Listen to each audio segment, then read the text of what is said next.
सुप्रभात मेरे प्रिय बच्चों। बेटा, आप सभी के माता पिता को मेरा वंदन अभिनंदन स्वीकार हो। बच्चों, इस काव्यांश में रामाश्रयी शाखा के प्रतिनिधि कवि गोस्वामी तुलसीदास जी शेषावतार लक्ष्मण जी के व्यंग भरे हुए शब्दों से परशुराम जी अत्यधिक क्रोधित होते हैं। क्रोध से व्याकुल परशुराम जी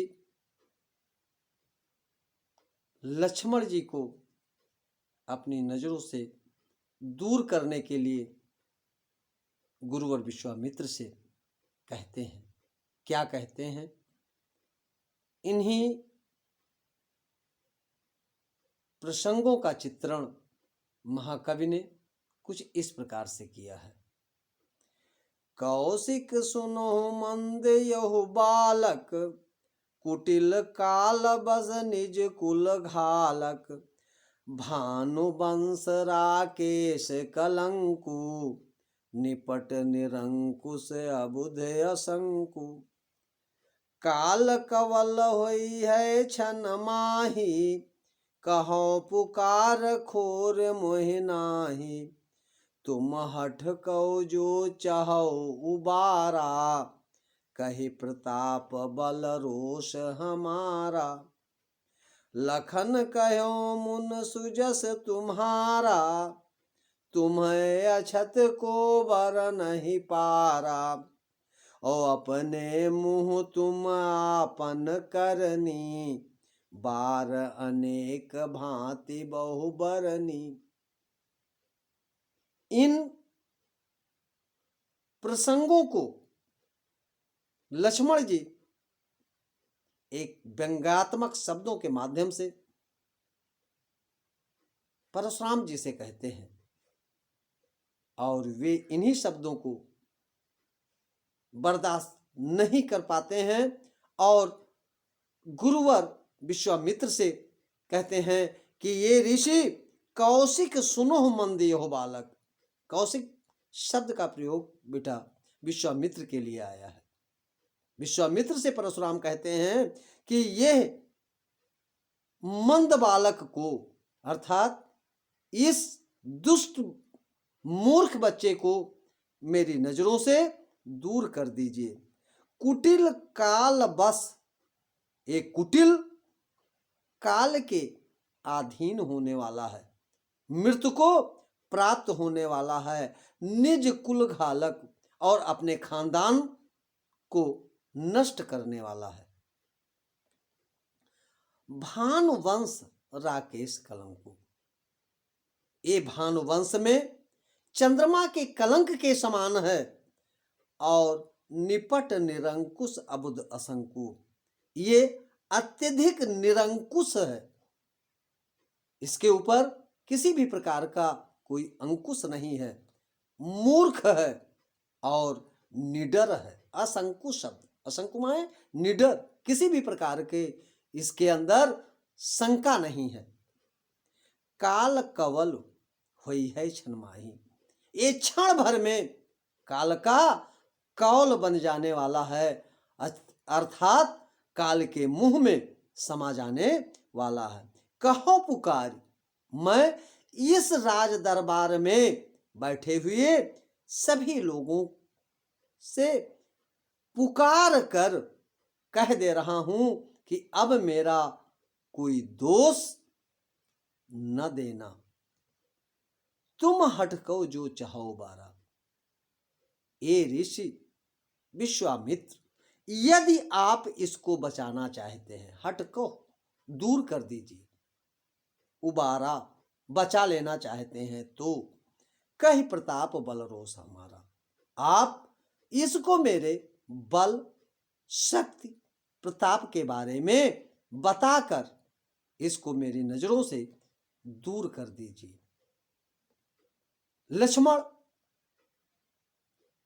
गुरुवर के बोलने से पहले ही फिर व्यंग भरे हुए शब्दों का प्रयोग करते हैं। लखन कहो मुन सुजस तुम्हारा, पुनः लक्ष्मण व्यंग भरे हुए शब्दों से बोलते हैं कि ये ऋषि परशुराम जी आपके गुणों को, आपके कीर्ति को आपसे अच्छा कोई वर्णन नहीं कर सकता है।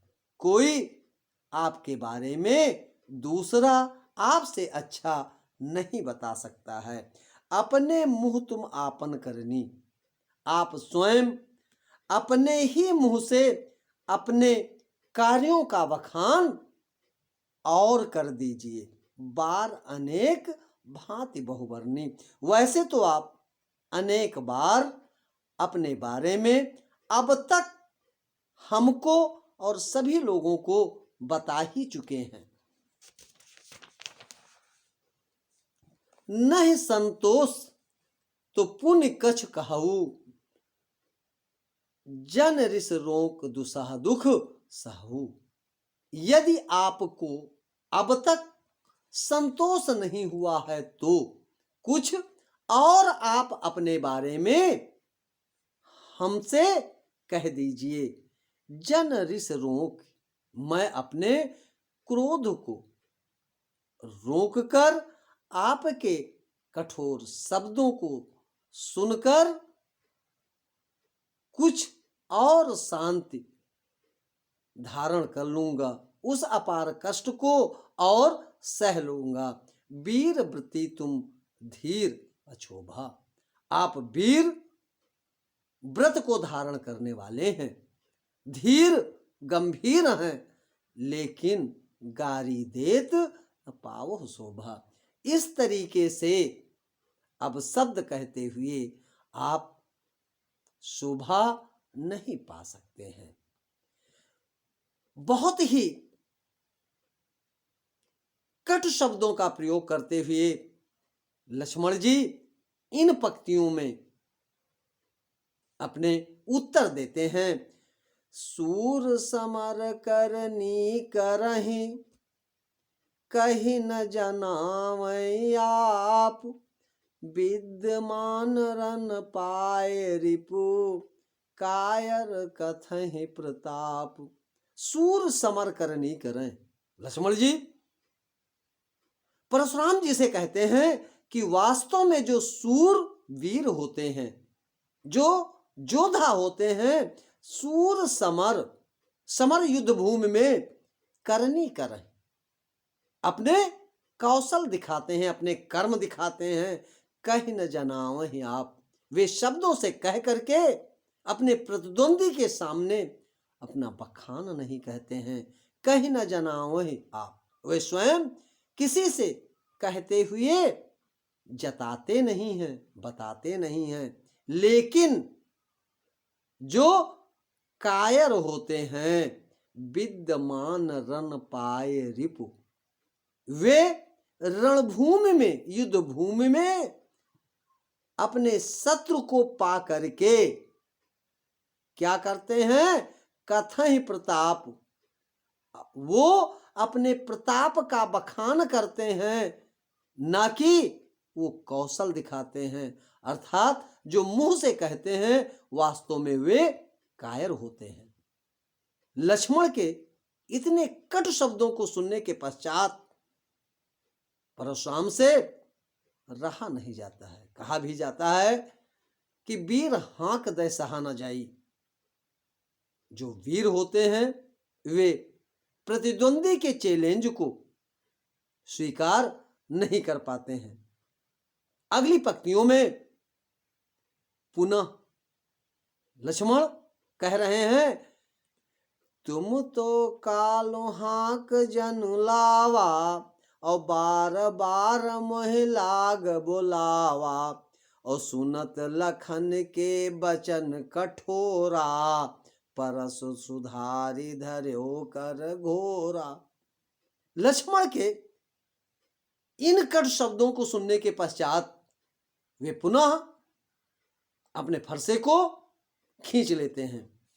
तुम तो काल हाक जनु लावा, लक्ष्मण कह रहे हैं कि ये ऋषवर लग रहा है कि जैसे आप अपने साथ ही मेरे मृत्यु को ले आए हो, जो बार बार मेरे मृत्यु को आमंत्रित करते हो, बुला रहे हो।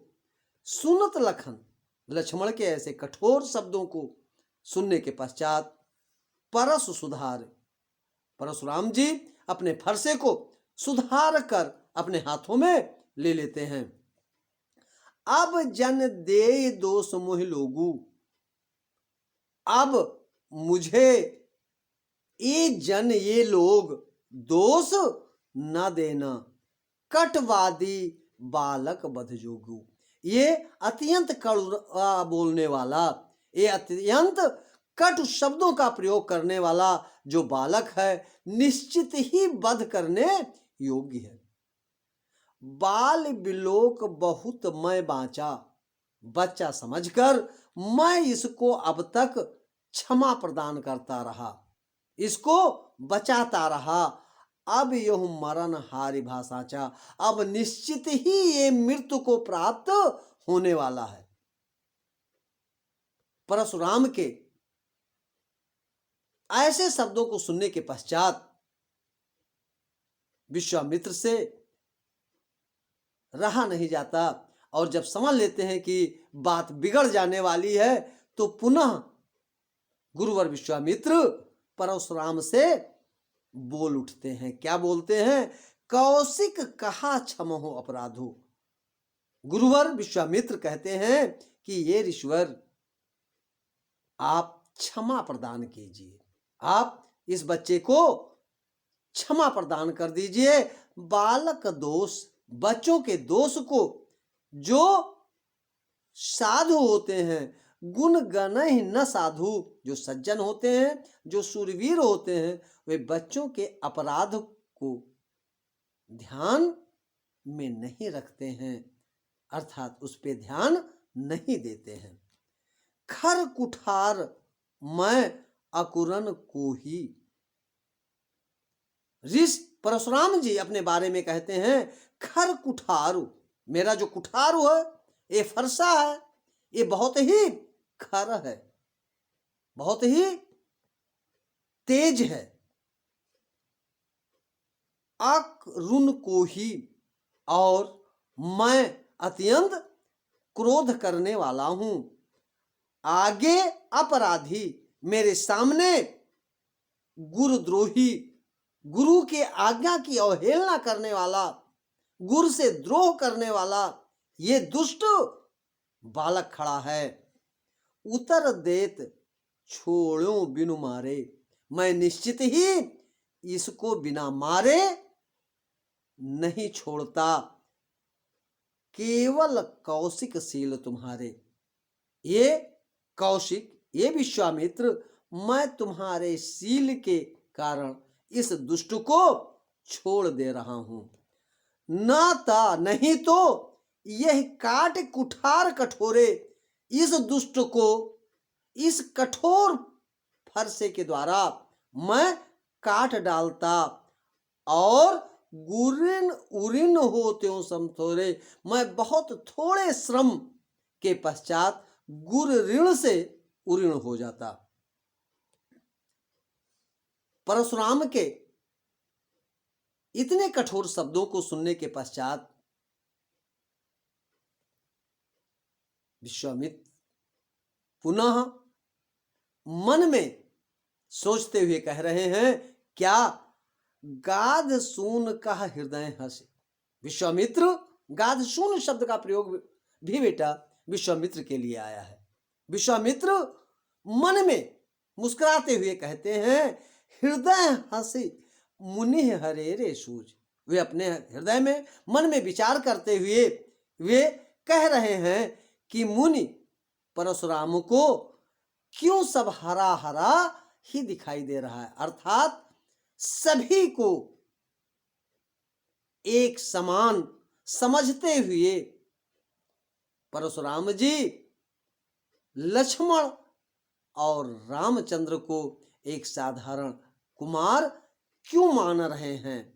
आय मैं खाण, ये आय माने लोहा, खाण माने तलवार, लोहे से बनी हुई तलवार के सदृश हैं, ऊखमय, ऊख के समान, गन्ने की समान मुलायम नहीं, अजो न बूझ अबूझ। ये अब तक क्यों अनजाने लोगों की भांति बातों को समझ नहीं रहे हैं। इन्हीं